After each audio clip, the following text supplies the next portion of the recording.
ಮಕ್ಕಳು ಯಾವ ಶಾಲೆ ಕ್ಲಾಸ್ 8, 9, 10. ನಾನು ಇದಕ್ಕಿಂತ ಮುಂಚೆ ಬಂದಾಗ ತಾವು ಕೆಲವು ಸಮಸ್ಯೆಗಳನ್ನು ಹೇಳಿದ್ರಿ. ನೀರಿಂದು ಸಮಸ್ಯೆ ಅಂತ ತಿಳ್ಕೊಂಡು ಹೇಳಿದ್ರಿ. ಅದೆಲ್ಲ ಸ್ವಲ್ಪ ಸಮಸ್ಯೆಗಳು ಬಗೆಹರಿದಿದೆ.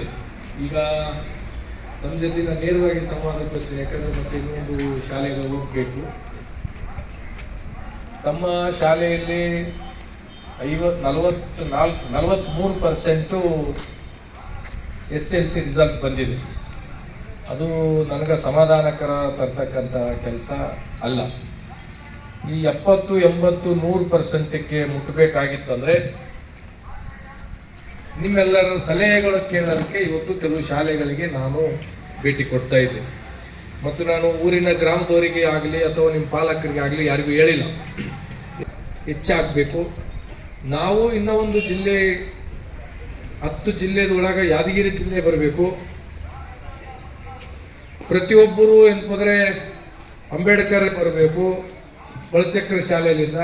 ಪ್ರತಿಯೊಬ್ಬ ವಿದ್ಯಾರ್ಥಿನಿಯರು ತಾಯಂದಿರು ಸಹ ಒಬ್ಬೊಬ್ಬರು ಮದರ್ ತೆರೇಸಾ ಆಗಬೇಕು ಅನ್ನೋದು ನನ್ನ ಕನಸಿತ್ತು.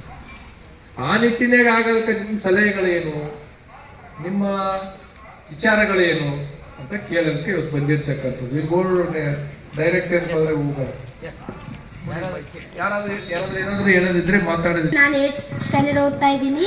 8ನೇ ಕ್ಲಾಸ್ ಮಕ್ಕಳಿಗೆಲ್ಲ ಸೈಕಲ್ ಕೊಡ್ಬೇಕಂತ ತಮ್ಮಲ್ಲಿ ವಿನಂತಿಸ್ಕೊಳ್ತೀನಿ.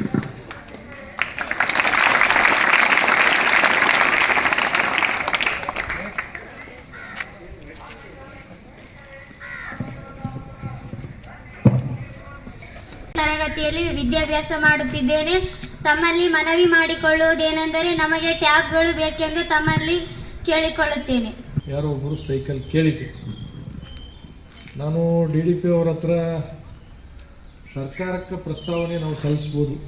ಏಕೆಂತಂದರೆ ಸಾಮೂಹಿಕವಾಗಿ ಯಾವುದೇ ಥರದ್ದು ನಾನು ಮಾಡಬೇಕಾಗಿತ್ತು ಅಂದರೆ ಸರ್ಕಾರ ನಿರ್ಧಾರ ಮಾಡಬೇಕಾಗುತ್ತೆ. ಈಗ ನೀವು ಟ್ಯಾಬ್ ಕೇಳಿದ್ರಿ, ಸೈನ್ಸ್ ಲ್ಯಾಬ್ ಕೇಳಿದ್ರಿ, ಆಮೇಲೆ ಬಾತ್ರೂಮ್ಗೇನೋ ಒಂದು ಗೇಟ್ ಏನೋ ಕೇಳಿದ್ರಿ, ಆಮೇಲೆ ಅಲ್ಲೊಂದೇನೋ ಅಡುಗೆ ಮಾಡೋದಕ್ಕೇನೋ ಕೇಳಿದ್ರಿ.